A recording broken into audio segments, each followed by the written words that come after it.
First, ventilation should be considered on the 5th day after chicks arrive at home. Only minimal air exchange is needed, as a well-maintained coop environment is essential for healthy flock development. Additionally, between days 2 and 5, administer traditional Chinese medicines that invigorate qi, strengthen the spleen, and nourish the blood to enhance the chick's immunity.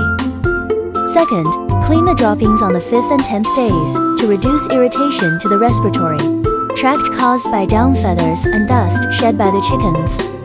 Third, ensure an adequate water supply, guaranteeing 10 hours of clean water daily. Fourth, on the 10th day after the chicks arrive, once they have completely emptied the feeders, withhold feed for a period. Only replenish feed when you hear the sound of their beaks tapping the trough. This practice enhances digestive function, improves cardiovascular and pulmonary health, and consequently boosts resistance and immunity. Finally, the most crucial point, humidity and temperature, are paramount. Maintain humidity at YP, and keep the temperature between P-33 degrees Celsius. Lower it by 0.3 degrees Celsius daily. Most importantly, ensure nighttime temperatures do not drop to low. The difference between night and day temperatures should not exceed 2 degrees Celsius.